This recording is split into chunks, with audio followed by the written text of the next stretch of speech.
Почитувани, добар ден. Подпишувањето и праќањето на законот за двојазичност во службен весник од страна на господинот Талат Џафери, без подпис на председателот на државата, господин Ѓорѓе Иванов, е незаконски и насилнички обид да се протуркаат решенија кои ќе остават далекосежни последици по државата. Секој објавување во службен весник на законот за двојазичност без претходен подпис од страна на председателот на државата не е ниту легално, ни легитимно и носи не само политички, туку и правни последици.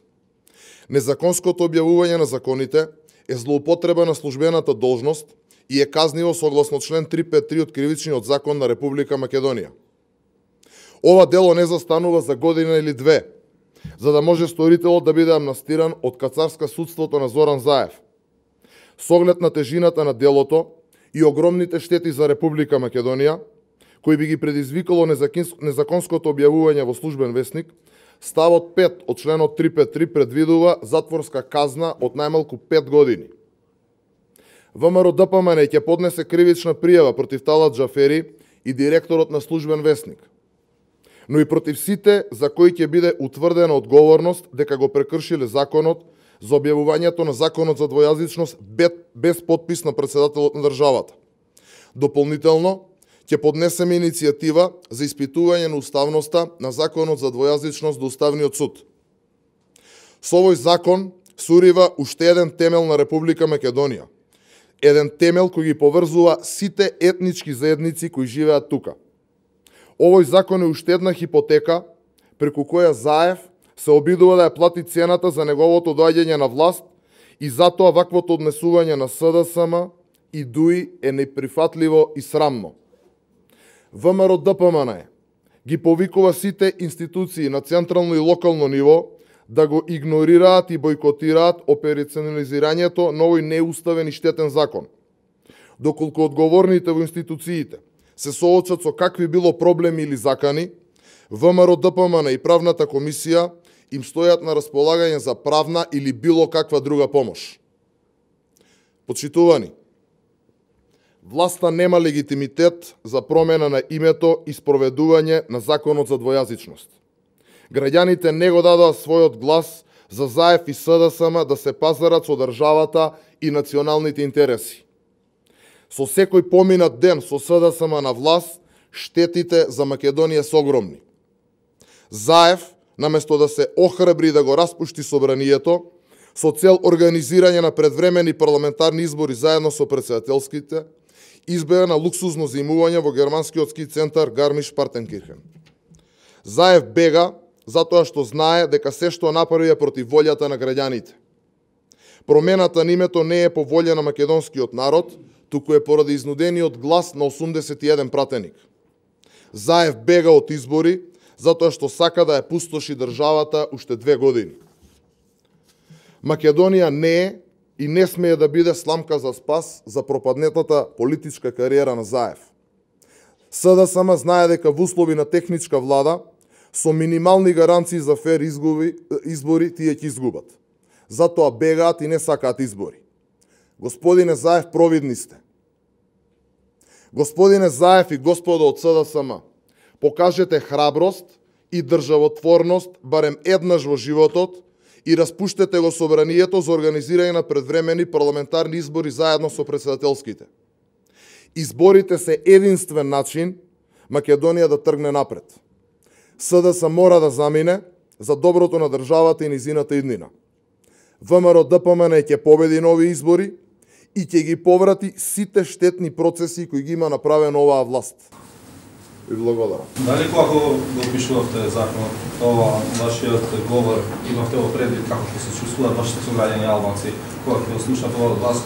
И имате ли нешто друго да понудите на македонскиот обичен гласач, освен националистичка реторика, затоа што откако ги изгубите изборите малце застанавте, па еве повторно играте на таа карта? Апсолутно не играме на картата на национализмот. Законот е штетен и законот е насила донесен, истиот е противуставен. Во постапката кога се носеше, јас лично овде сум држал неколку пресконференции, сум повикувал власта да седнеме и да изработиме добар текст на законот, при тоа да се прифатат забелешките од претседателот на оваа држава, Република Македонија, господинот Ѓорѓи Иванов. Власта не игнорираше, на насилнички начин го донесе законот и сега повторно со кршење на уставот и законите се обидуваат да спроведат така наречен закон. Почитувањето и почита спрема сите кои што живеат во оваа држава е двонасочен процес. Почита треба да добиете за да може истата да ја возвратите. Со криминални дејанија, одење спортивно на волјата на народот и на ваков насилнички и криминален начин, обидувајќи се да се спротнат сите овие незаконски и неуставни решенија, се далеку од почит и далеку од почитување на волјата на македонскиот народ и сите останати кои што живеат во оваа држава. Останати прашања? Господине Јанушев, според вашата партија, кои ќе бидат клучните проблеми во примена и спроведување на овој закон за јазици? Значи, за да зборуваме за примена на овој закон, прво овој закон треба да биде во согласно со уставот и законите. Овој закон прво е во контрадикторност со овие со овој највисок рад уставот, е во колизија со други закони, опозицијата воопшто не учествуваше, претседателот на државата беше максимално игнориран. Значи не можеме за проблеми за имплементација да зборуваме кога самото решение, како и начинот на кој што сега го објавува службен весник е незаконски и криминален. Прво треба некој да одговара за тоа што се прави, второ треба да се седне и да се направи добар текст на законот, а после тоа можеме да разговараме за како би била имплементацијата на истиот. Дали ќе одите со бойкот на председателските избори, ако не се прифаќа да заедно со нив да се одржат и превремени парламентарни избори? Предпоставувам дека реферирате на нешто што вчера беше објавено, за кое што можам да кажам дека беше грубо злоупотребено за дневно политички цели. Во моментов ги разгледуваме буквално сите опции, кои што ќе ги објавиме и нормално ќе пресечеме кога ќе имаме одговор од власта во однос на нивното понатамошно делување. Дали бойкотот е опција? Како што кажав, сите идни чекори ќе зависат од делувањето на СДСМ и ДУИ-ПРЕЦ, односно од страна на владачката гарнитура.